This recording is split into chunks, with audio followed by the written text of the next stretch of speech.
Welcome to The Circle, where we tap into the journey of life, spirituality, and wellness. We are the BoujAunties. Right? Instead of being free in thought to realize that, okay, the person that I'm dealing with, they have a lot of experiences.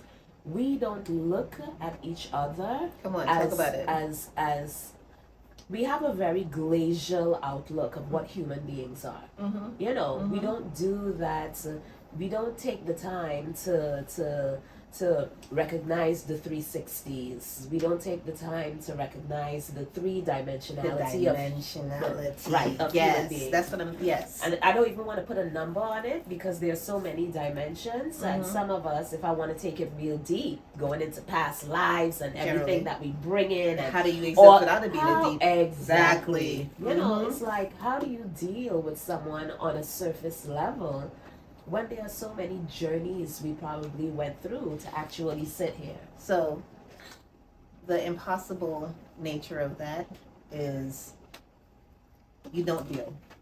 You only deal on surface, right? You only see people for what you see and what they say. Right. But it's time, right? It's time that you work on yourself. And how I've learned the most about myself is in relationships with others, right? Like, I've really watched myself grow from, this is affecting me in this way. Okay.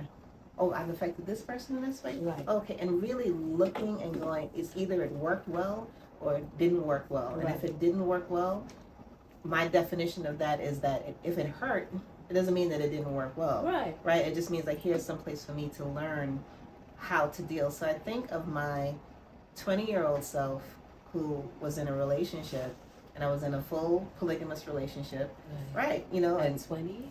Yeah, 21, 21, 22, one of those things. There was always, I walked into the relationship as the second wife, right? And one, I didn't know what it meant to, it was meant to be a wife. Right. Two, that's a second wife? 21. Oh, God. Right. And I say 21 like that because my 21 is different from someone else's 21. Of course. Right? Someone else 21 is like, they've lived life, they've got that. I literally just stopped having a curfew somewhere around like 1920, right? Yeah. And still wasn't really like, I'm out in this world just doing it. I was like, all right, I'm gonna chill, right? And so walking into this relationship and being part of a polygamous household, and then also being surrounded by other polygamous families, right? So it wasn't abnormal to me. I understood the concept of, like, it's our husband, right? But what I didn't understand was I can't be in a relationship with someone if I'm not in a relationship with me. Right. That's it. That's my full stop. Right. And at 21, I had just met me. Like to go, oh, you like this, you don't like this. Right. This feels nice, this does not feel nice. I didn't even know what I wanted to do with myself, like work-wise, career-wise, artistically, whatever, until somewhere like around 35, right? Yeah. So at 21, I was just like, yeah, I like you and you like me. Now, with you saying that, right? And so I was having this conversation the other day, right? And I'm going to take it back to, so many thoughts running through my head. But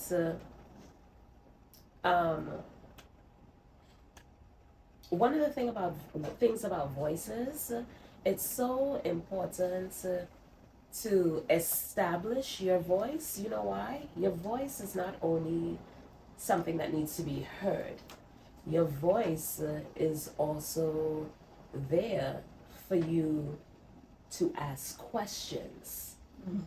And sometimes if you don't know yourself, all the time, how would you know how to ask the questions to another person that will open that door to allow you to see them a little bit clearly, so that you could make a proper decision on if you want to even relate to that person or not. It sounds amazing, but at 21, it was dick. No, but that was just dick. Right. But that's what I'm saying. But the that's importance of establishing the point a voice. of that, right, is that the way that I was able to get to hear my voice, feel my voice, know the questions that it was understanding that just having sex with someone doesn't necessarily mean I'm in love with you. Right. Right? And it doesn't mean that I'm not in love with you, right? It doesn't mean that it's not creating a solve or a bomb for whatever other particular pain or confusion it was, to be able to lay down with someone and be like, oh my God, this feels great, right? We interact. Those are learning processes as you go, right? That you get to now go, it's got to be a little bit more to this than this physical portion, right? Let me ask these questions. Right. When I was able to ask questions and gain a voice, it's like you don't know what you don't have until you don't have it. Right. And so I had to start seeing things about myself.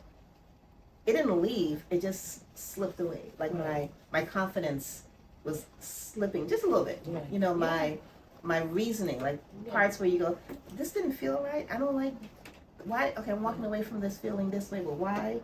Not getting to a point of allowing myself to understand the why. Yeah. Not to go, oh, this person did this or that person did that, right? Yeah. But if I don't like what this feels like, then why would I stay in it? Right. Which that why is what you start looking at your own self and getting to know your own voice, who you're speaking to, you know, how you show up. So then I can go and look up and go, I remember thinking to myself at one point, there's got to be more to life than this. Right? And the minute that thought came, I think I was probably like maybe 28. No, I was probably even younger than that. Yeah, in my 20s, right? That thought just stayed with me. There's gotta be more to this. It can't just be what's happening right now. Right. When you say to this, what? Something in particular? What, to having sex or more to life? To life, to what I was doing with my life, how I was feeling joy, how I was feeling a sense of self, what made me feel, I didn't know at the time I was looking for this word, but purposeful, you know, to like my actions in this world meant something. And it had nothing to do with having children, because I had children, right? But it was this space of like, is this it? Because if this is it, all right, I'm good, I'll be grateful, I'm in, right? But is it this? It got to a point where it cannot be only this, right? And I started really looking at my own actions first. What are you doing that's making you feel like you're not living your life to the fullest? Period. And then it became, okay, what is around you that is not allowing you, or you're not allowing yourself to see past certain things? And I started going, okay, I'm gonna move this, I'm gonna move that, and when you do those things, for me, it's when I started having to squeakily say things like, I don't like that. I don't like being spoken to in this way. Yeah. I don't like being treated this way. I don't like me treating myself this way. I don't like how I'm treating people, you know? And I think that's the voice, is that inner voice that I had to have before I could be like, oh, I could be in a relationship. Right. And so if I didn't have my inner voice down pat, right. And then you go and you mix up with somebody who may not even have their voice down pat too well. Right. And then you start pulling more people in, right? Or not, depending on what your structure is. Then there's a silent chaos. Child. It's pregnant pause, silent chaos, room full up with words and not being said. It's all those things that it gets crowded inside there, inside your insides and inside the space. And that to me is the power of developing that throat chakra, you know? Like, I can't see the world. One of the things that could turn me off of a person is not being able to communicate. Yeah. You know? Yeah. Like, it's something that I can't fathom because of the fact that I'm a good communicator. But now that I've had experience, it's something that I understand. What makes you a good communicator? I think emotionally, I tend to sit in. I feel everything. You know, I feel everything. I think sometimes I'm considerate in how I get something across to someone or not. You know, it depends on what I'm trying to convey. I could be very clear and direct. I think I'm a very direct communicator. Communication is also about the receiving as well. So how do you receive? It is. I think I receive. I mean, I had to grow into that. That's the part. You know? And it's time, right? It's the time that I think sometimes I forget that it took time for me to hear. To really hear when someone spoke or someone expressed, this is what I'm feeling. Like, I've had relationships where I've looked back on and how I saw it when it was happening, right? It was one way. And then, or the other person saw it one way. Right. And then, thank God, we get time, we live life. Right. You grow, you learn some things, whatever. Right. And you get to see it from a whole different perspective. You do. Yeah. You really do. But guess what, yo? You know how they say certain people enter this life on different levels? I was always an old soul. Mm-hmm. You know? So I always had a voice. You had a voice, right? Yeah. But when did everybody like you attracted have a voice? Yeah. So that person had a voice, right? Yeah. And you had a voice, Yeah. right? Was it always clear communication? In a lot of, yeah. In not always, because nothing is always even keeled, Mm-hmm. you know? But for the most part, Mm-hmm. you know, you were very definitive. Like, I knew what that person was saying, and they knew what I was saying, which is good and not good at the same time, right? Because I think the not good part to me is that ability to receive, yeah, and say nothing, yeah, just to receive, like, give that person the space, right? Like, make the space for them to just speak without your response, without your defense, Yeah. without your this is what I know, this is, because all that exists, right? The space to just listen to another person's point of view about what they think of you or what their relationship with you is. Yeah.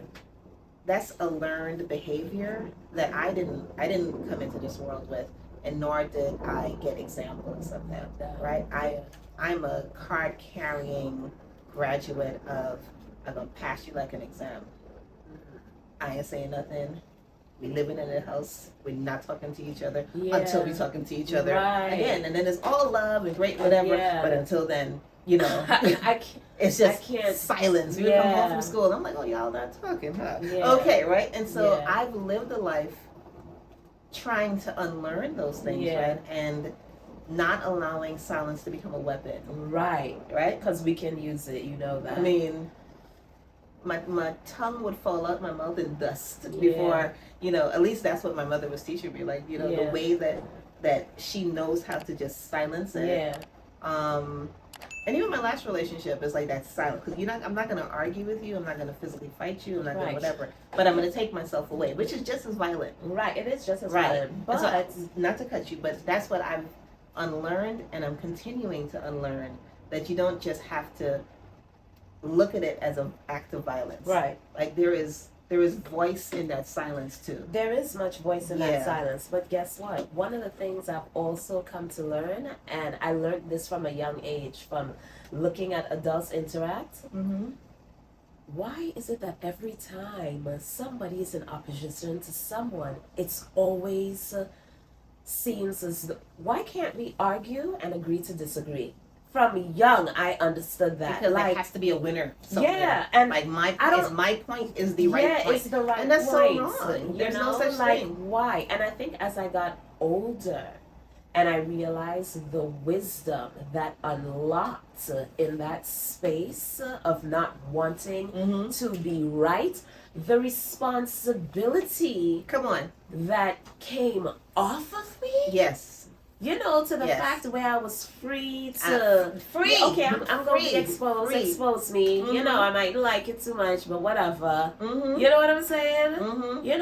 Let me just listen and get the jewels of somebody else's perspective. Exactly. And time, right? And so I keep saying time. I keep saying grace in a lot of the things I speak about, because you don't start off knowing what is happening. You just don't. I don't care how old soul you are, because you couldn't tell me when I was like in my teens, I'm not dating nobody my age because I'm an old soul. We're the old dudes. You know, where's that 30-year-old? Where's that 20-something-year-old? Somebody should have stopped me and said, stop your foolishness. That's not where you should be doing this right now with your life. And they tried. But my spirit said this is where I feel the most comfortable. And even then, being in relationships with people who were older, but also felt more in tune and in alignment with what my thought process was, it was life and the living of life and forgiving myself for whatever quote unquote mistakes it is that I thought I made. Yeah. It was just life, just living, that allowed me to go, oh, and that's my voice. Right. It's okay to say that. You know what? I could also say, I would rather not be in a relationship with you. Right. I could also say, I went out with you on a date. This doesn't feel like a thing. Right. And I don't feel like I want to invest any more time trying to figure out if it's a thing. Right. Or, you know what? Let's take it a couple of steps back and let me really observe like what's happening and how I feel. Because I remember all the times where I didn't do that and I didn't like how that felt. And so trying a new way of having a voice. Yeah. It's a new language. Yeah. It's like I'm totally trying to learn the Spanish. I really am. It's struggling, right? But I'm learning Spanish. Mm-hmm. And in learning Spanish, I learn one word. I remember it. I kind of forget it. But if I keep using it, then I have it. It's mine. Yeah. This language of your own personal voice. Yeah. You gotta keep hearing it. You do. You gotta keep hearing it. And that's why I talk. I like how my voice sounds, so I go listen. See, yes, Jameelah. No, honestly speaking, though, do you know I have a thing with voices? To tell you how I have a thing with voices, I think I spoke to you about that. Mm-hmm. Every man that since we're talking about voices, and because I like voices so much, because voices gives me it sweetens the personality of who I'm dealing with. Too. Yeah, this is how I direct to people. I gotta give her a 5. It honeys it. It makes me, it's like, it puts me in a space where I can listen to you. Every man that I've ever dated, or was with always had a nice voice. Always had a nice freaking voice. And probably that's the reason why I stay with them as long as I did. Damn voices. But you like what they're saying, and then... when I say nice voices...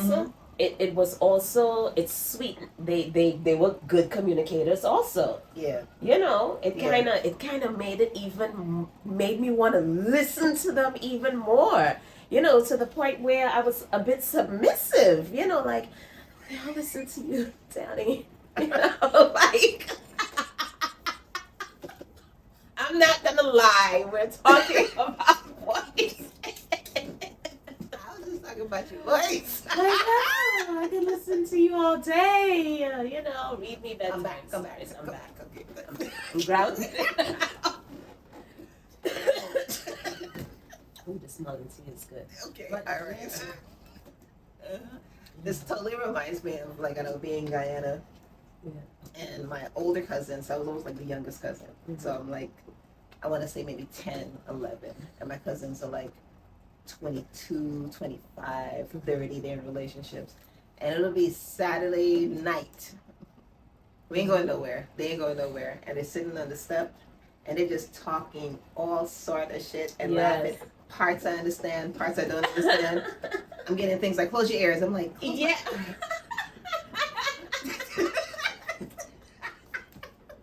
Oh my God. I love us, for real. Right, and it'll be them just reasoning their way through this life, right? Yeah. This story, this voice, and the sweetness of, your man's voice can get you to listen to just about any old shit, right? Yeah. And sometimes it is just some shit, right? They just kind of figuring it out their own self, but it just sounds nice, right? So you're like, all right, okay. And then at some point, your voice gets louder than that too. Right. Yeah. Right. But until they crescendo, I think if you're thinking about it, and that's the balance of these relationships, you're constantly going up and down. Like, I think of it like a radio. Like you're just trying to find the bass and the the treble and the balance all through, and that's the play, I think, of relationships, that only trust would allow you to give space to do that play. Like, that was too loud, too deep. Okay, how do you need me to say it? Because it's gonna be the same message, right? But how do you need to hear it so you can receive it? Right. Do you think that child rearing, upbringing has a lot to do with how our voices, how we hear our voices, and how we, the courage that we feel to demonstrate those voices? Child rearing, or us, how we were raised? How we were raised. Or just child rearing in general. I think, and that's why I asked, because how I was raised, and then me being the responsible person to raise some other people, made me have to get a voice, right? Like, I would just, they have to hear me. Talking to teachers, or, they have to hear, like, the world has to hear me, because I'm responsible for these lives. For other people that that are gonna have voices if they haven't had them already, right? Exactly. Exactly. And then there's something about being an example that makes you go, I gotta speak up on this. I gotta speak up on this thing. I gotta say something, because there's a couple of eyes looking at me like, you just like don't. That's what you're gonna do, right? I'm like, all right, I guess that's what I have to do. I'm like, no. You don't have to do that. You don't have to do that. None of us have to do it. Like, this is how we can express ourselves. Right. What about arguing? Like, those people who are really just argumentative. Like, they coming in shouting from the door, from the gate. Now, that's the whole thing. Argumentative doesn't necessarily mean that I'm talking about that person who is always in conflict. Always combative. Always, because that's also a survival trait. It is. Right? And so, it is. How does that show up? Or have you ever had to deal with that in relationships? Yeah. And personal relationships and not relationships. I've had relationships in every aspect, whether they be, relationships of eros or filial relationships, whatever vein of love those relationships exist in. I've had to deal with combat, people who are combative, and does it make you combative when they're combative? Not always. It makes me slip back because they see me a little bit more. Now, it depends on the person, and it depends on the nuance, because sometimes you got to turn up too, but do you have to turn up sometimes? I have had instances where I had to turn up, but turning up, that's not my first strategy.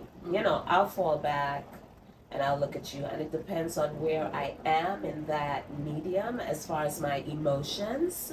You know what I'm saying? But there are instances where I've had to turn up to stop the bullshit. So I'm remembering, and I'm going to tell the story in a minute, but I'm remembering a time where, like, my first response is not to turn up, right? Because I know that first, second, third, maybe that second step right after the turn up, it could turn into something real crazy. I say something, you say something. I say something, you say, we fight, right? That's the thing, right? And whether the fight is physical or emotional, it still becomes wearisome when I'm thinking about what it is I'm trying to accomplish. And so, not to say that I've always been a person who could just fall back and get quiet, right? Because the power for me is in the quiet. It's real easy to just tell somebody about themselves. But you can't take those words back.